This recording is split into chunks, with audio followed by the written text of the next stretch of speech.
우리가 흔히 예수님을 알고 교회를 중심으로 살아가는 것, 또 신앙으로 행하는 것을 가리켜서 믿음 생활, 신앙 생활 한다 이렇게 표현을 합니다. 그런데 가만히 생각해 보면은 신앙을 살아간다라고 하는 것이 참 어렵습니다. 신앙으로 사는 삶이란 결국 말씀대로 사는 삶인데 하나님의 말씀이 뭐라고 하시느냐? 세상과 너무 다르거든요. 세상 사람들 다 앞서서 섬김을 받으려고 하는데 말씀은 우리더러 섬기라고 하십니다. 세상 사람들 문제와 어려움 앞에서 실망하고 걱정하지만 말씀은 우리더러 오히려 감사하라고 하시죠. 심지어는 원수를 사랑하라 라고 하십니다. 그게 주님을 닮은 모습이다라고 하시는데 어려울 뿐더러 그러지 못하는 자신의 모습이 실망스럽습니다. 그래서 어쩌면 신앙생활이라는 것이 특별한 게 아닐까요? 세상과 똑같은 삶의 모습, 세상과 똑같은 가치관과 목적을 가지고 살아간다면은 뭐가 다르겠어요? 어렵기 때문에, 힘들기 때문에 그것이 오히려 진정한 믿음이자 신앙이 아니겠습니까? 힘든 건 맞습니다. 힘들어야 합니다. 각자 나름대로 더 살기 힘든 신앙의 부분이 분명히 있습니다. 근데 저는 그 중에 가장 어쩌면 세상과 구별되고 어려운 것이 다름이 아니라 오늘 설교의 제목, 포기가 아닌가라는 생각을 하게 됩니다. 사람들은 포기라는 단어를 싫어하죠. 우리가 살아가는 이 세상에서 포기라는 단어는 패배 혹은 좌절이라는 의미를 담고 있기 때문에 그렇습니다. 그래서인지 사람들은 무엇인가 포기해야 할 때 주저할 뿐만 아니라 하지 않으려고 부정하고 고집합니다. 그러나 여러분, 포기라는 단어에 대한 이런 부정적인 생각들은 포기라는 삶의 태도에 대한 극히 단편적인 이해에서 온 것이 아닌가라는 생각이 들어요. 포기는 그저 우리가 두 손 드는 것, 이게 다가 아니라 그 포기를 통해서 오히려 성숙과 성장, 자유와 생명을 향해서 나아갈 수 있는 힘이 되고 능력이 되기 때문에 이것이 삶의 지혜이고 삶의 능력이 아니겠습니까? 사람이 30, 40대가 되면은 20대의 몸매, 피부, 체력에 대한 미련을 버려야 됩니다. 20대에 하루 종일 운동장을 뛰어다니는 사람도 30대, 40대가 되면은 쉬엄쉬엄 하고 50대, 60대가 되면은 더 이상 뛰는 거 포기하고 걸어야 돼요. 난 여전히 할 수 있다. 체력에 미련을 두고 몸이 안 되는데 냅다 뛰게 되면은 어떻습니까? 넘어지거나 골병 드는 거예요. 한국을 성형왕국이다 라고 합디다. 얼마 전에 이야기를 듣고 참 웃었던 기억이 나는데요. 한국에서 성형수술을 받고 본국으로 돌아가던 외국인이 여권과 너무나도 다르게 생겨가지고 입국장에서 걸려서 혼이 났답니다. 알아볼 수가 없어서, 사진과 너무 달라서.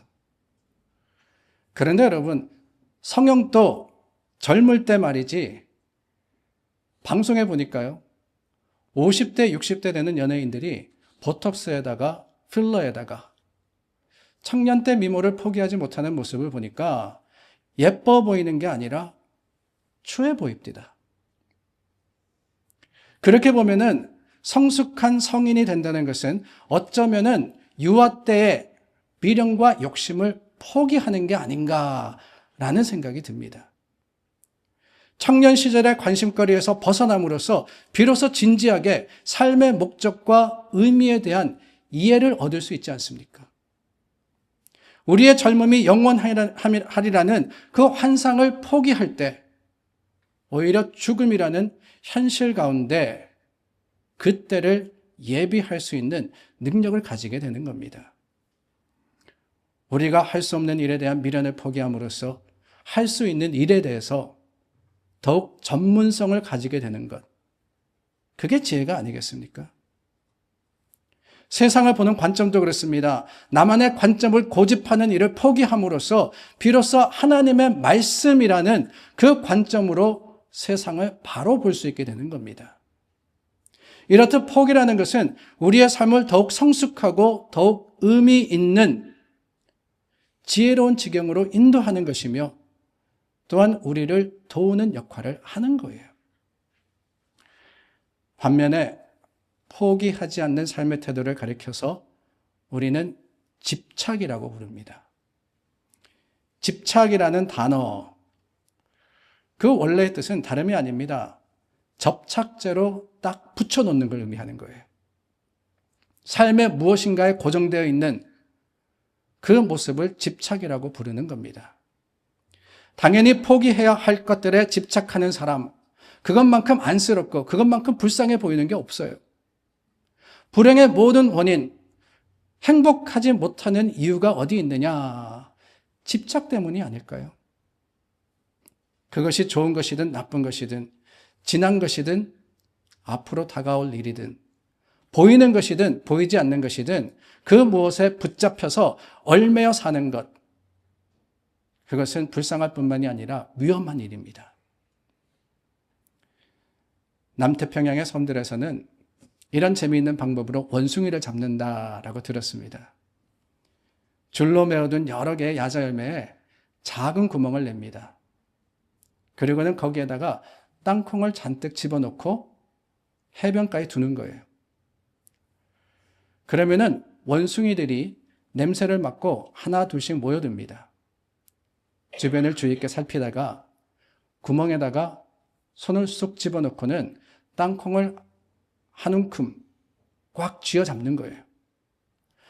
그때 사람이 나타나서 원숭이를 잡으면 되는데 이 원숭이들이 소리를 지르면서 펄쩍펄쩍 뛰기는 하지만 도망을 가지는 못합니다.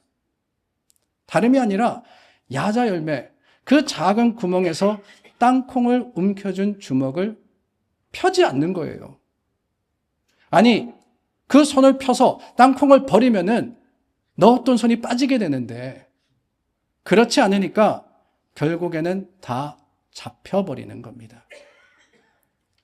집착하던 땅콩도 먹지 못하고 자유와 생명을 잃어버리게 되는 거죠. 포기라는 것은 그렇습니다. 삶에서도 중요하지만 영적으로도 무척이나 소중한 겁니다.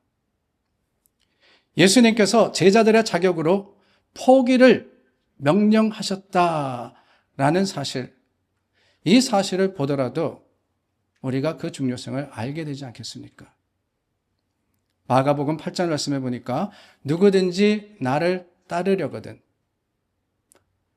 나와 함께 이 길을 가려거든 자기를 부인하고 자기 십자가를 지고 나를 쫓을 것이니라 라고 하셨어요. 자기를 부인한다, deny 한다라고 하는 것은 결국에는 자신을 포기하는 것을 뜻합니다. 포기해야지만 부인할 수 있는 거 아니겠어요? 예수님을 따르는 사람들은 그렇습니다. 자기를 포기하는 것이 우선입니다. 거기서 믿음이 시작되기 때문에 포기하고 내려놓아야지만 주님을 따를 수 있기 때문에.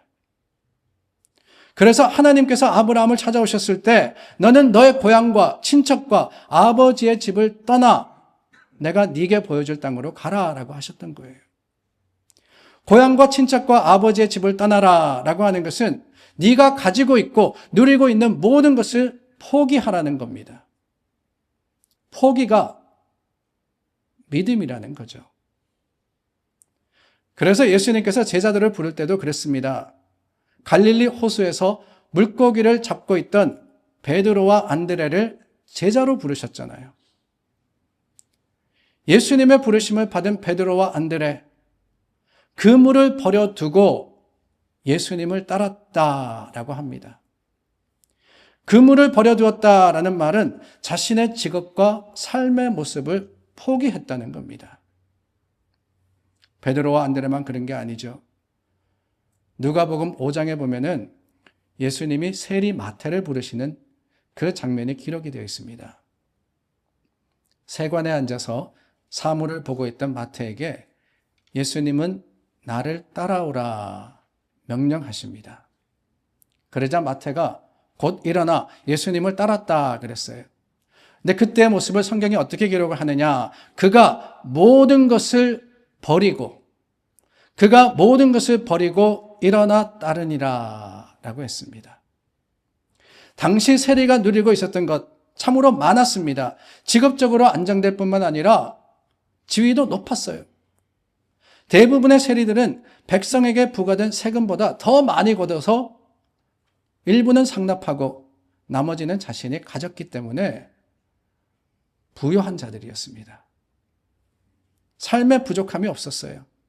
그런데 예수님의 제자가 되기 위해서, 예수님을 따르기 위해서 모든 것을 버려두고 그 길을 갔다라고 하는 것은 편안한 삶, 안락한 그 삶의 모습과 모든 면모를 포기했다는 말이에요. 예수님께서 그를 따르려고 하는 자들에게 포기하고 비우라라고 말씀하신 것은 다름이 아닙니다. 예수님의 삶이 그랬거든요.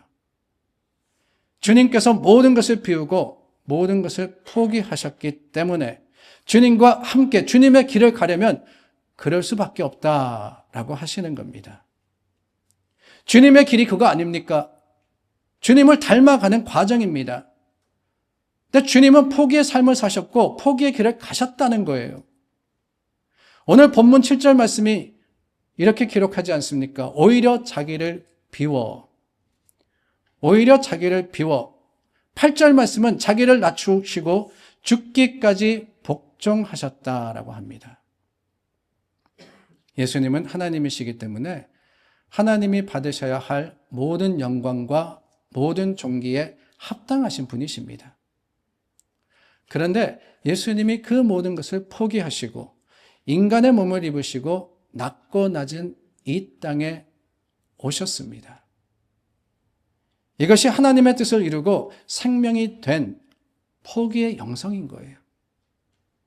그 포기의 길을 주님과 함께 갈 때 거기에 제자된 자들의 결단과 신앙이 있는 겁니다.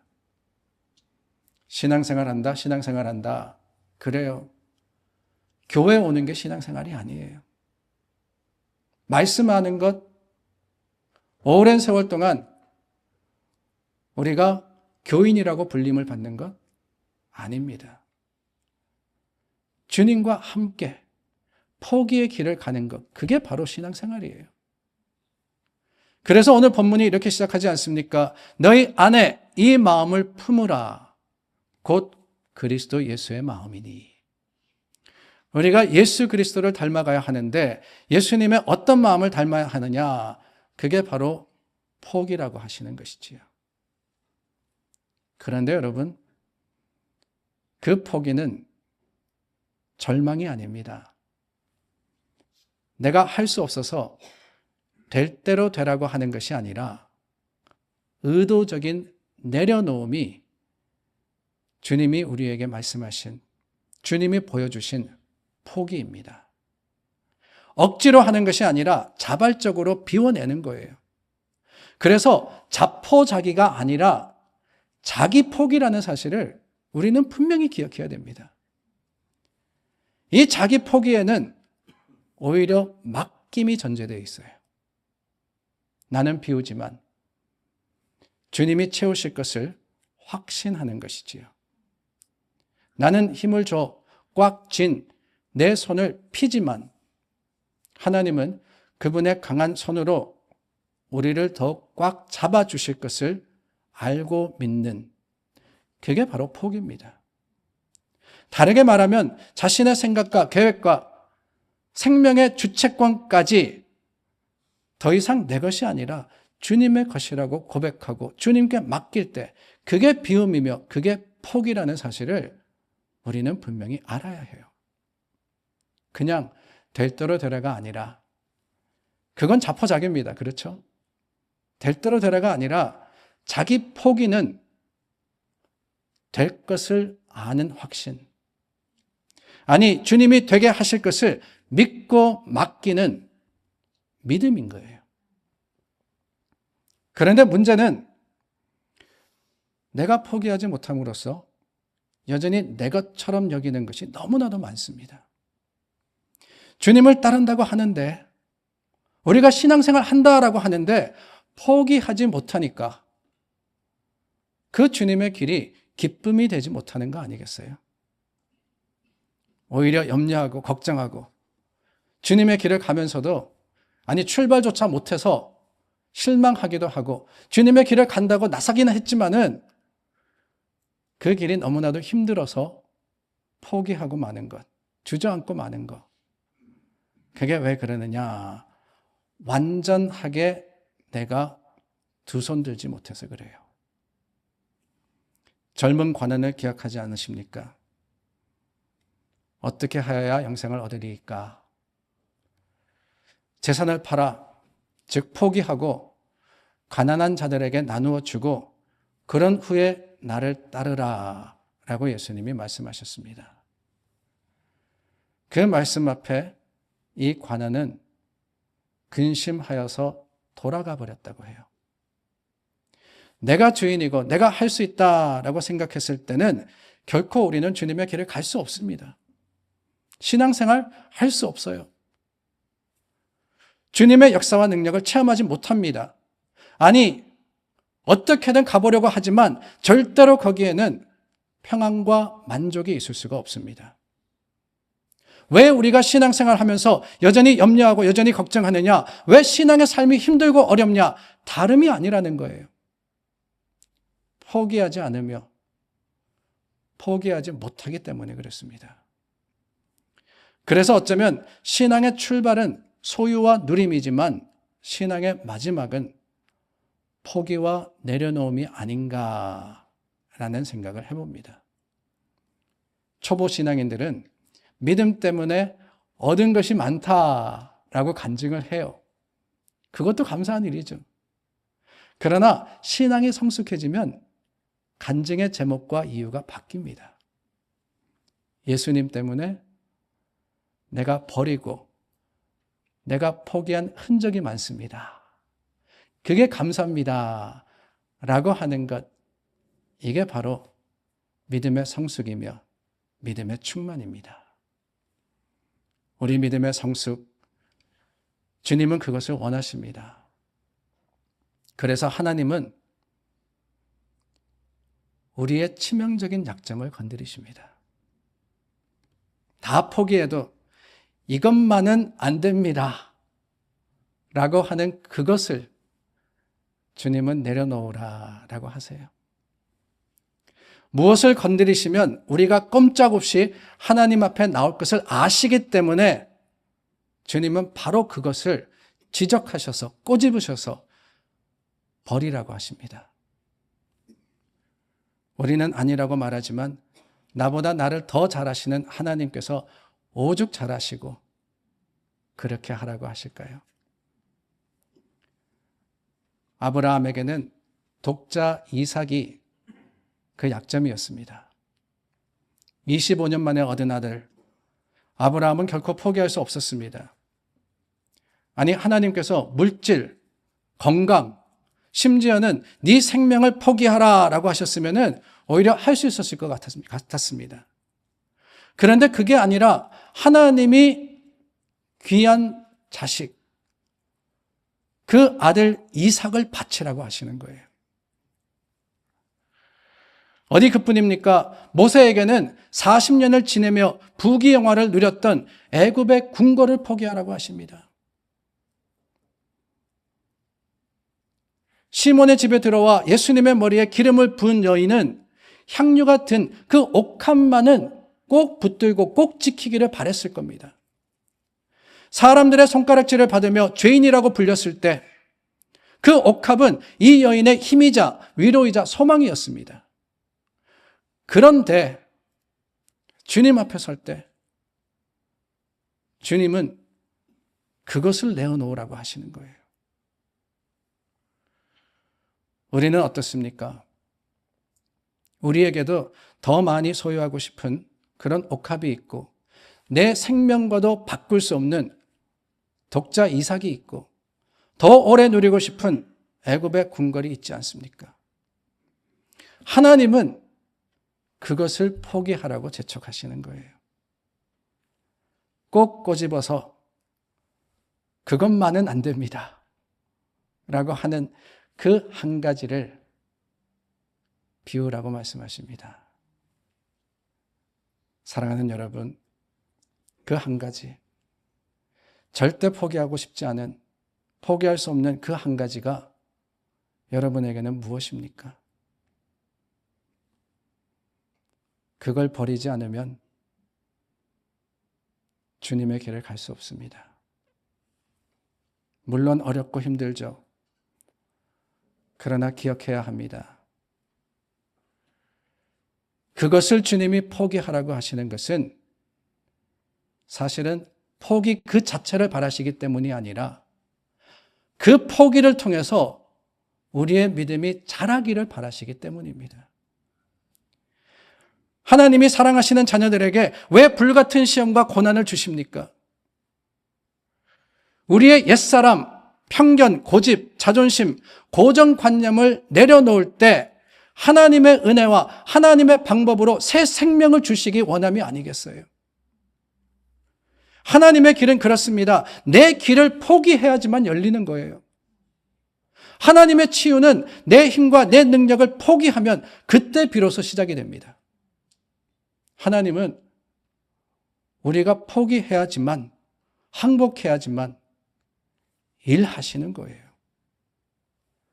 그러므로 하나님이 포기하라고 하시면 우리를 망하게 하려고 하시는 것이 아니라 오히려 흥하게 하려 하심이며 우리의 것을 빼앗기 원하심이 아니라 더 주기 위함이고 우리를 어렵게 하시려게 하는 게 아니라 더 좋은 것으로서 기쁨 충만하게 하려 하시는 것임을 우리가 기억할 때 여러분 그 한 가지를 믿음으로 포기할 수 있지 않겠습니까? 물론 어렵습니다.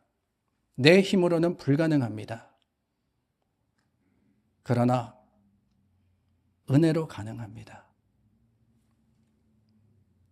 더 좋은 것이 생기면 덜 좋은 것을 포기하듯이 주님이 더 좋으면 덜 좋은 세상 것은 무엇이라도 저절로 포기하게 되어 있습니다. 더 큰 은혜, 더 깊은 은혜 받으면 여러분 단언컨대 포기 안 하는 게 더 힘듭니다. 그러므로 포기하려고 노력하시라는 것이 아니에요. 여러분들의 힘으로 내가 이것을 비워야 되겠다 그래봐야 못하십니다. 못하세요. 오히려 포기되는 은혜를 구하시기를 바랍니다. 하나님은 바로 그곳에서 우리를 기다리시는 거예요.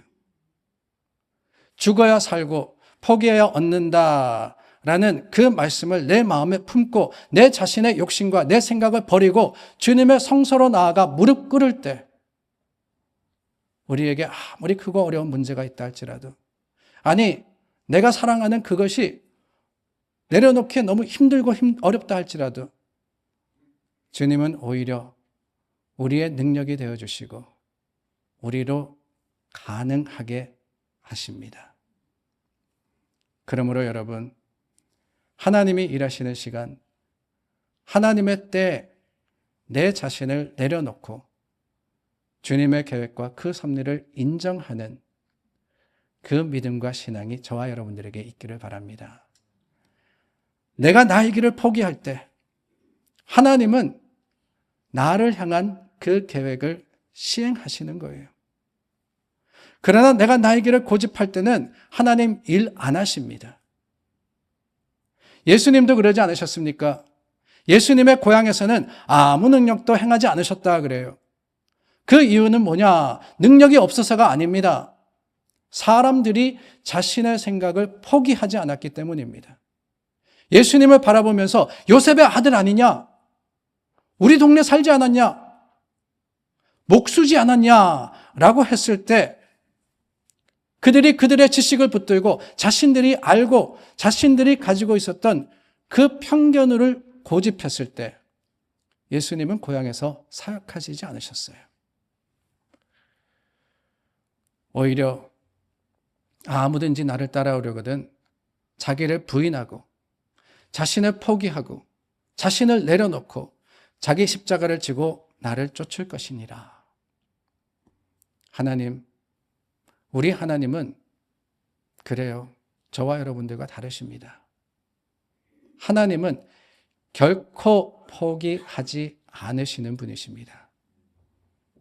다만 우리가 포기할 때 나는 내려놓았다, 나는 비웠다라고 생각하는 그 순간 하나님은 우리를 더욱 강하게 잡으시고 내가 나를 포기한 그 순간 하나님의 강한 오른손으로 저와 여러분들을 지키실 뿐더러 우리 마음과 생각을 주장하실 것을 알기 때문에 오히려 주님 앞에 비우고 낮아지고 포기하는 그 영성으로서 주님을 따라가는 우리 모두가 될 수 있기를 예수님의 이름으로 축원합니다.